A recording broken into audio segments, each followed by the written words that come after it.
ये हमारा news in India का वीडियो है। इसमें हम बात करेंगे ऑल इंडिया सर्विसेज के रूल्स में जो चेंजेस हुए हैं उसके बारे में। अभी हाल ही में department of personal and training ने एक प्रपोजल भेजा था स्टेट्स को ऑल इंडिया सर्विसेज रूल्स के से रिलेटेड। हाँ, इंडिया में 3 ऑल इंडिया सर्विसेज हैं, आईएएस, आईपीएस और आईएफओएस। शुरू में 2 ही थी, आईएएस और आईपीएस। बाद में आईएफओएस को भी इसमें शामिल किया गया। ये ऑल इंडिया सर्विसेज एक्ट के तहत आती हैं, 1951 में बना था और इसके जो रूल्स फ्रेम हुए थे वो 1954 में। डिपार्टमेंट ऑफ पर्सनल ट्रेनिंग जो है वो ministry of personal and public grievances and pension के अंदर में आता है। इसके मिनिस्टर हैं प्राइम मिनिस्टर खुद, मतलब प्रधानमंत्री मोदी, और मिनिस्टर ऑफ स्टेट हैं जितेंद्र सिंह।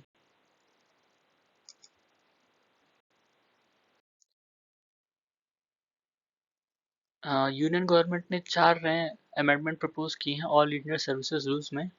उसमें सबसे पहला है सीडीआर, सेंट्रल डिप्यूटेशन रिजर्व। ये एक तरह की लिस्ट होती है जिसमें स्टेट्स ये बताते हैं कि ये ऑफिसर्स अवेलेबल हैं। वो ऑल इंडिया सर्विसेज का ऑफिसर होते हैं और वो कहते हैं ये अवेलेबल है, और सेंट्रल इन्हें अपने डिप्यूटेशन में ले सकती है, मतलब सेंट्रल उन्हें कहीं और अपॉइंट कर सकती है। ठीक है। तो पहले होता था कि 40% टोटल स्ट्रेंथ का वो अवेलेबल होता है इनके पास, अभी नहीं है ऐसा।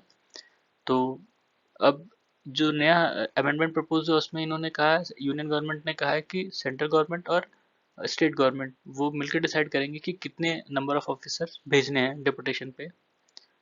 पहले भी ऐसा होता था, मतलब एक तरह का मैंडेटरी था कि स्टेट गवर्नमेंट जो है वो उनको ऑल इंडिया सर्विसेज ऑफिसर्स को डिपुटेशन पे भेजना पड़ता था। दूसरा चेंज है कि अगर कोई डिसएग्रीमेंट होता है, ठीक है, सेंट्रल गवर्नमेंट और स्टेट गवर्नमेंट में, तो जो भी सेंट्रल गवर्नमेंट ने डिसाइड किया है वो स्टेट को मानना पड़ेगा एक स्पेसिफिक टाइम में। ठीक है, ये जो नया वर्ड है स्पेसिफिक टाइम, ये नया क्लॉज ऐड किया गया है इसमें, पहले ये नहीं था। तो स्टेट्स को एक तरह से स्केप मिल जाता था नहीं एक्ट करने का, अब उनको करना ही पड़ेगा।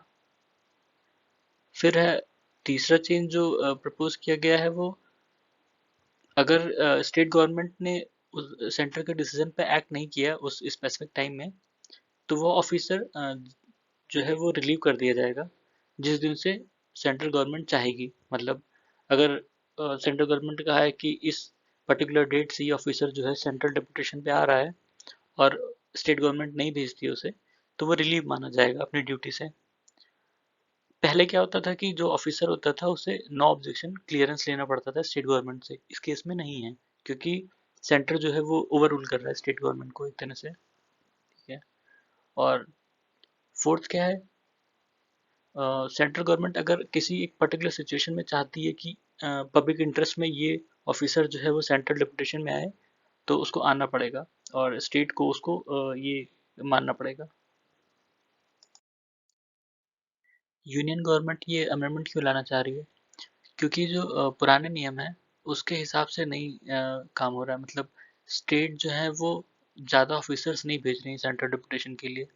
इससे क्या हो रहा है कि जो इनके डायरेक्टर और जॉइंट सेक्रेटरी लेवल के पोस्ट हैं वो खाली जा रहे हैं, मतलब उनके लिए उनको ऑफिसर्स नहीं मिल रहे हैं। ठीक है। इसके लिए जो है यूनियन गवर्नमेंट ने कई बार जो है स्टेट्स को लेटर लिखे कि आप और नंबर ऑफिसर भेजिए, पर उन्होंने कोई रिप्लाई नहीं दिया। तो इसलिए इन्होंने सोचा कि इसको फिर नियम को ही बदल देते हैं। क्योंकि पहले जो है ज़्यादा नंबर ऑफिसर्स के थे सेंट्रल डिप्यूटेशन में। मतलब 2014 में करीब 14% जो है ऑफिसर, आईएएस ऑफिसर, वो सेंट्रल डिप्यूटेशन में थे। लेकिन 2021 में देखने को आया है कि सिर्फ 6.6% ऑफिसर हैं, जबकि नंबर ऑफ ऑफिसर्स बढ़े हैं, लेकिन वो ज़्यादातर स्टेट्स के पास है, सेंटर के पास नहीं है। और मिड लेवल ऑफिसर जो सेक्रेटरी या डायरेक्टर के होते हैं, उसमें भी क्या कहते हैं ज़्यादातर स्टेट्स के पास है, सेंटर के पास कम है। मतलब 2014 में 19% थे सेंटर के पास, अब वो घट के 10% हो गए। तो इनको रिक्वायरमेंट हो रही है ऑफिसर्स की, मिड लेवल या जो कहते हैं हाई रैंकिंग ऑफिसर, वो नहीं मिल पा रहे हैं, इसलिए इनको मतलब ऐसे अमेंडमेंट लाने पड़ रहे हैं। स्टेट्स क्यों अपोज कर रहे हैं इसे, क्योंकि पहले जब सेंट्रल डिप्यूटेशन की लिस्ट बनाई जाती थी, तो जो ऑल इंडिया सर्विसेज के ऑफिसर होते थे, उनकी कंकरेंस चाहिए होती थी, मतलब वो भी विलिंग हो कि वो जाना चाहते हैं। इसके लिए जो एस्टेब्लिशमेंट ऑफिसर होते हैं डीओपीटी में, वो नॉमिनेशन मंगाते थे स्टेट गवर्नमेंट से, और जब नॉमिनेशन आ जाते थे तो वो उनकी एलिजिबिलिटी चेक करते थे। ठीक है। और वो ये सब स्टेट गवर्नमेंट जो रिस्पेक्टेड अलग अलग स्टेट गवर्नमेंट है उनके साथ होता था, मतलब उनके साथ मिलके ये एलिजिबिलिटी और ये सब चेक करते थे। ठीक है। और जब ये फाइनल हो जाता था तो उसी लिस्ट में से जो सेंट्रल की मिनिस्ट्रीज हैं या डिपार्टमेंट है वो चूज करते थे अपने इनके ऑफिसर्स। ठीक है।